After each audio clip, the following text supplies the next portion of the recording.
I'm your honored host, Daniel Brigman, thepowerhour.com, thepowermall.com are our two websites, and we got quite a treat for you today.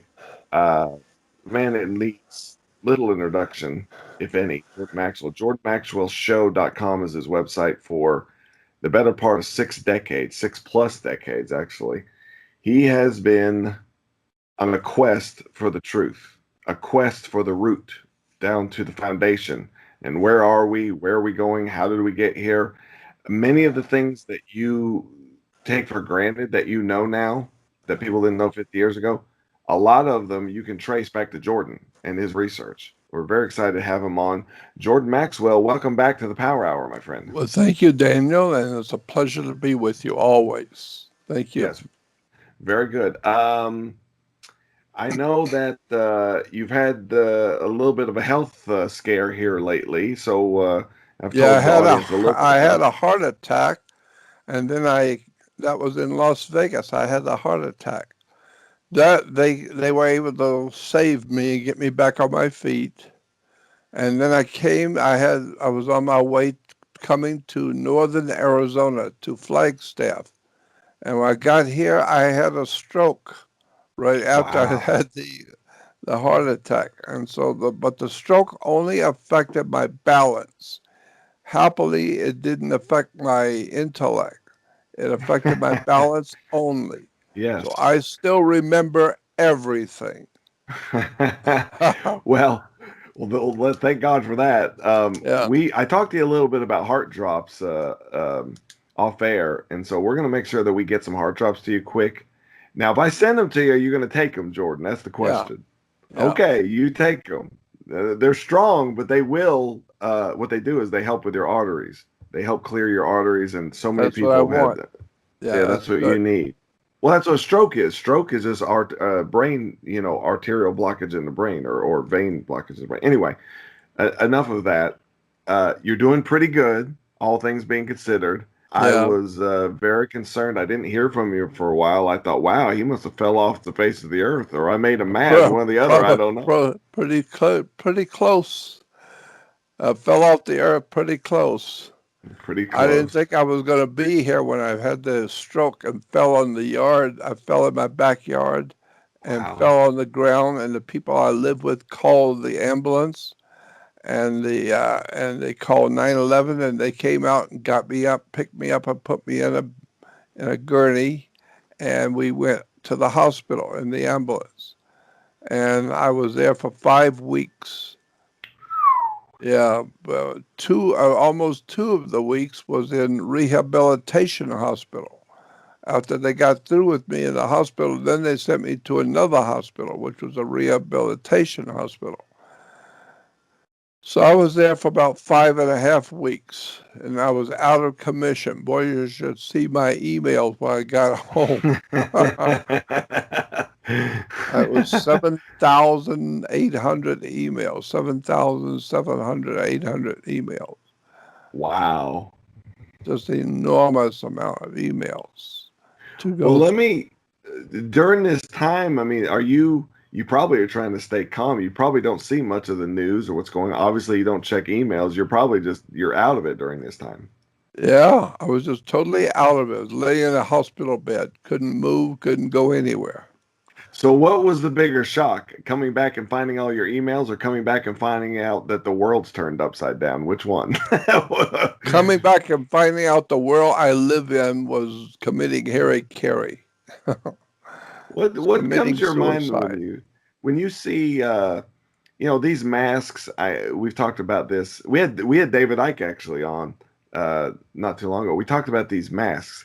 Um, the virus, if there is a virus or whatever it is, viruses are measured in point microns, which is nothing. The holes that are in the mask that they're having people wear are way bigger than the size of the. There's no way they can stop this virus. It's ludicrous. You have countries like Sweden. Sweden is not locked down. Sweden has not told people to wear masks because they said it's pointless.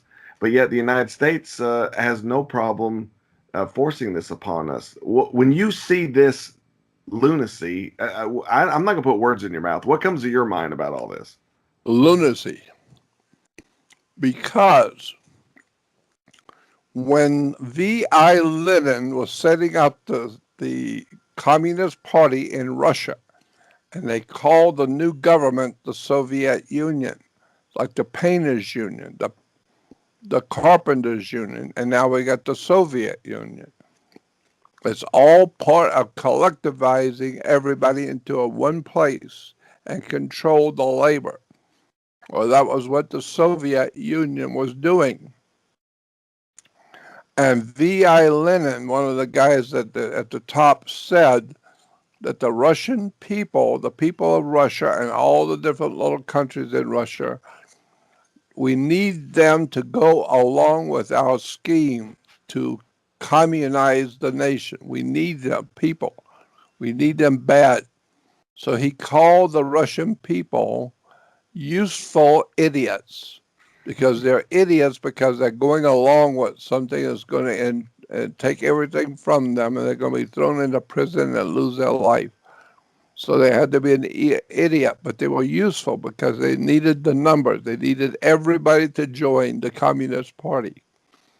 So when I hear about the COVID virus supposedly going around, I think useful idiots because nobody seems to have done any real dark, deep research into this problem.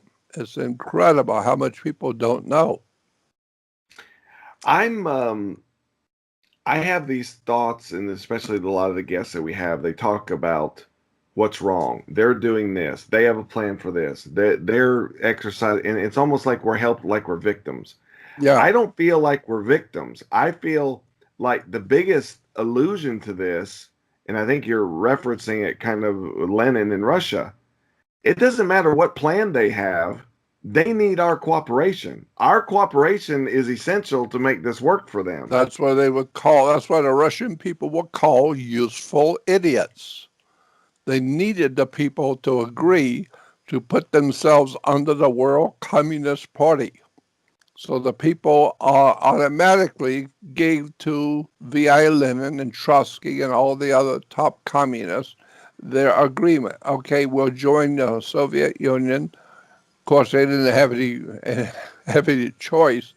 They might as well join because they're going to be killed if they don't. And so the same with us. We are useful idiots in America. We do not understand what's going on. We have no idea of the history of this whole thing, which brings me to something I wanted to tell you about. Back in 1966, what was that, 54 years ago? Yep.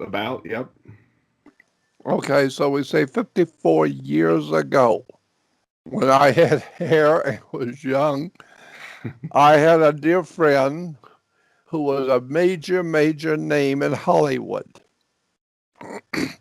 His name was Anthony Hilder. He was in charge of motion pictures for different studios. He was running different motion pictures all at one time for different studios all at one time. He was a major name in Hollywood at that time. And what was his name? Barry Goldwater called him because he told me this.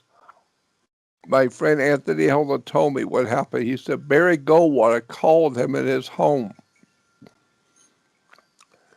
And this was in 1966. And he said, I want to run for president of the United States. But I need all of Hollywood behind me. I need some people, big shots behind me. How different is that? Hollywood today it would never be behind a conservative. You wouldn't even think to ask that. That's crazy. That's anyway, right. I didn't mean You to wouldn't interrupt. even ask it. Yeah. And he said, but I need somebody who knows everybody in Hollywood to get them to come to my home for a big party where we'll talk about this. So Anthony Hilder called Orson Welles and talked with him and told him about the phone call he had just got from Barry Goldwater. And Orson Welles said, I'll go with you. Let me contact my connections and my people, and I want to go with you when you go to his home. So Anthony Hilda picked up Orson Welles and drove over here to Arizona to Barry Goldwater's home. When they got here, there was a big party. Barry Goldwater was throwing a big party for all the big shots of Hollywood. And all kinds of movie stars and big names were all there. They were all pro-American, not like today, pro-communist. No, they were pro-American. And Wow. so they wanted to go and talk to Barry Goldwater. So Anthony Hilda told me that when they went in the big front room where all the people were, uh, Orson Welles sat on the sofa at the end of the sofa, and right next to him was one of those big easy chairs. And there was an old man sitting in the easy chair talking to Orson about what's going on. And Anthony Hilda said Orson Welles got up and told everybody, be quiet, everyone be quiet. And when everyone quieted down, he said, listen to this man. Listen to what he is saying. This is a very important conversation I'm having. Listen to what he's saying.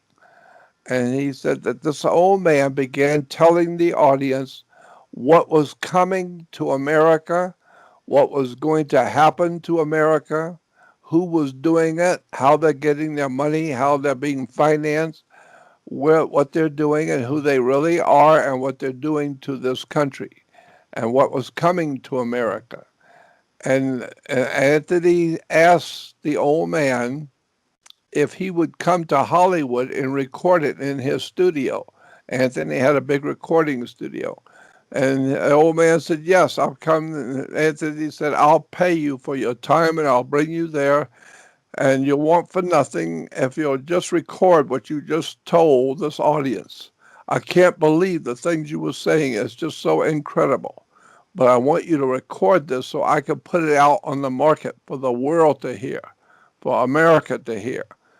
And the old man did that. And it was back in 1966. Yes. Let me ask you, did he mention anything about the room? I'm curious, what was the room's reaction? What was Orson? Obviously, Orson was touched by it. What was the room's reaction to the things? Everybody was knocked out. They had never heard anything. He said everybody thought it was the most incredible thing they'd ever heard in their life. And he said, that's why I wanted to get it recorded so Wow. I could put it out for America to hear what we heard and Barry Goldwater's home at that party. He says the most extraordinary expose I have ever heard anyone do ever on what was coming to America, how it was going to happen, who was going to do it, where they're getting their money, and what we have to prepare for. And so I heard that, but I heard the recording back in 1967. I heard the recording. Some who knew Anthony Hill, a very good friend, gave me a set of recordings to listen to. And I'm absolutely astounded by what I heard, and it changed my whole life. Because from 1959 to 66, 59 to 66, I have been talking about secret societies, world government, conspiracies against government, etc. But when I heard this back in 1967, this lecture given by this old man, I was absolutely knocked out. I've never heard anything so specifically, exactly in detail, who's doing what, what's going to happen, when they're going to do it, and here's what they need to do, and here's what you need to know. And when I heard that, it changed my life overnight. Instantly, I just thought to myself, my God, the world needs to hear this. And so I put it on my research website, on my website. But what I'm going to do within the next couple of days is I'm going to put that on my home website, jordanmaxwell.com. No, No, Jordan Maxwell show. Go ahead. it's called jordanmaxwellshow.com. You got to add the word show, SHOW, jordanmaxwellshow.com, because there are so many different websites out there with my name on it, that I don't own. Other people are making money off of me. And Jordan so I Maxwell. Okay, let's be clear. JordanMaxwellShow.com. We'll also, ladies and gentlemen, we're going to on the Power Hour. Once he sends us the link, we'll put it on the front page of thepowerhour.com. I think that So, would be a marvelous. That would be absolutely sensational. so then people can get it there. We'll email it out to all our list and certainly put it on the front page of the website. This is important because you were telling me before a little earlier today before we did the interview. I asked you, looking back on your life, looking at whatever, what is the one thing that you could tell if you could wave a magic wand and tell all of America or all of the world, what would you tell them? And I was I would surprised tell by your, them, yeah, I was yeah, surprised by your answer. Go ahead, you tell. I would, if I had my druthers and could do one thing in my life before I leave here at 80 years old, I would have all of America sit down and listen to the whole lecture that I heard back in 1966 that blew my mind and changed my life instantly. I've never heard anything come near this. It's so extraordinary. And I understand why Anthony Hilda wanted it recorded, and thank God he got it recorded and put it out in the world. It was originally put out on 33 and a third records. Later on, we Wow. put it out on tapes, and from the tapes, I had the tapes digitized and put it out on the web. What And who was this guy? He was an older man, obviously connected no, somehow or something. Who was? I mean, how did he know all this? he was from New York and heavily involved with the legitimate theater in New York. He was a writer for New York legitimate theater. He wrote plays. He knew everybody. He knew all the actors, all the most important people. He knew everybody. Consequently, he knew what was coming to America through hearing it. He knew who was going to do it and when they're going to do it and how they're going to do it. And so when he came out and ended up at Goldwater's home, he so impressed Orson Welles that Orson Welles said, "Listen to this man. Everybody be quiet and listen to what he's saying. This is the most impressive expose I have ever heard anybody." And the old man began talking to the audience and telling everybody in Hollywood what was coming to America, when it's going to happen, why it's going to happen, who's doing it, and how they're going to do it. And every single minute detail was outlined in that lecture. And I have it on my website, on my research website. But I have called my webmaster and told him to put it on my website, jordanmaxwellshow.com. He's going to do it in a couple of days. Right now, he's too busy. But he's going to put it out there real soon, and people will be able to go to my website, click on it, and just listen. It's most extraordinary, amazing lecture you've ever heard. And the old man had a voice that you loved to listen to. I was so fascinated by this old man. Hearing his voice, he just sounded like an old prophet, an old sage or prophet. He just sounded brilliant. And what he was saying was just a knockout. It just blew my mind. Maybe that's why Orson liked him so much because Orson, I mean, he had one of the great voices of all time. You talk about, voice of all time. Orson Welles narrating something was sounded like the voice of God or, Oh, no doubt Moses. about it. No doubt about it. And Orson Welles told Anthony Hilda, the producer, "I have never heard anything like this in my life. This is the most extraordinary thing I've ever heard in my life. This guy is brilliant. He knows exactly what they're doing, how it's going to work, who's doing it, who's financing it, and where it's coming from." And it was the most extraordinary expose on what was coming to America 54 years later. And now, exactly what he was talking about, you will hear it from a lecture back in 1966. You will hear and then see what's happening to America today. He was right on target. And boy, we are in serious trouble, and most people don't even begin to know the whole works, how the stuff works. But this is why I want people to hear this lecture. I want you to hear the whole thing. It's an incredible lecture and expose on how the world is being run today. Now, I my own mind, I don't think that we're going to capture 20% of the population who's going to be awake, at least awake enough to really have a conviction to take action.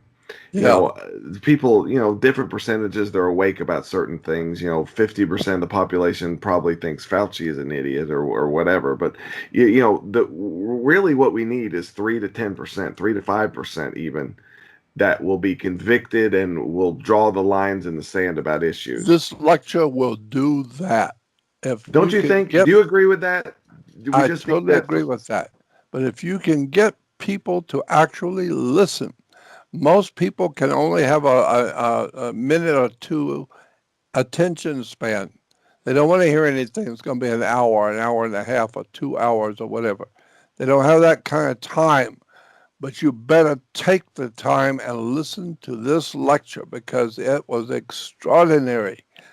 The whole thing was a mind trip just listening to this old man talk because he was not talking about something that somebody had told him.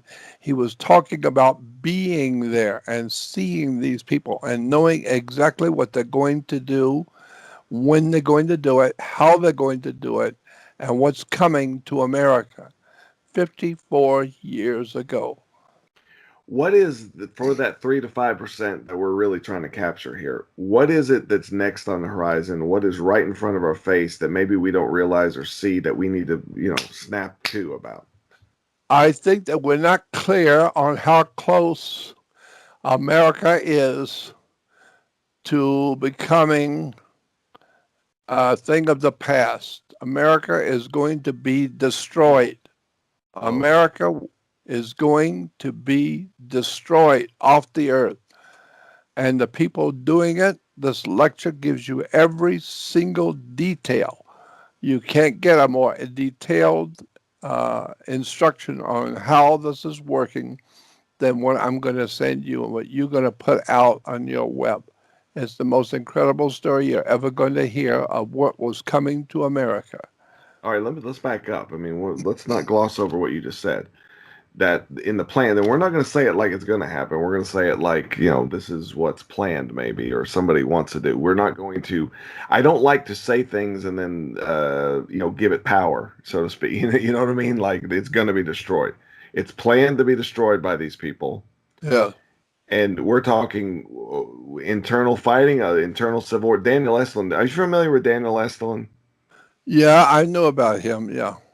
Daniel Estlin's been pretty adamant for a couple of years that America is going to descend in some kind of internal conflict slash civil war. I mean, I don't know what word you want to use, but some kind of internal conflict. And basically, the America And a that we know civil is, war of some kind. yeah, so some kind. But we did civil war before. And the founding fathers said we should have a civil war every 20 years, whether we need it or not, to reestablish our freedom.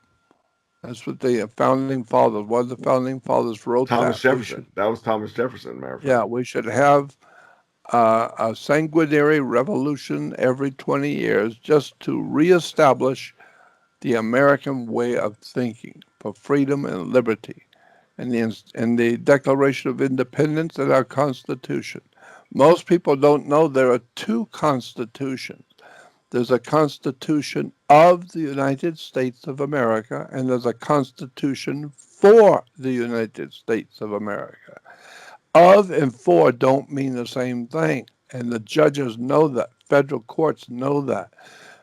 That's why when you go into court, you don't have anything to say because you are not a party to the Constitution of the United States of America from 1776 on. The government of the United States of America that was founded in 1776, the headquarters for that government is Philadelphia. There's a phone number you can call to contact the United States government, the legitimate government in Philadelphia. And the reason I know this is because the Federal Reserve. You need to understand something about the Federal Reserve. Where the Federal Reserve and the Internal Revenue were headquarters when they were first set up, I guess they're headquartered now in Washington, D.C. But originally, when they were set up on the island of, what's that Puerto island? Rico. They're in Puerto Puerto Rico. Rico. In Puerto Rico. Why Puerto Rico? It's because of pirates in the Caribbean. The pirates of the Caribbean in Puerto Rico, the pirates set up one island in which they set up what they called a bank. The Knights Templars, they called it a bank. And so anything the pirates could steal, they put in that bank in Puerto Rico. And it was such a safe bank that no other person could touch what was put in that bank. Nobody. If it's yours, you stole it and you put it into your bank account, nobody could touch it. And that was the beginning of banks on the earth.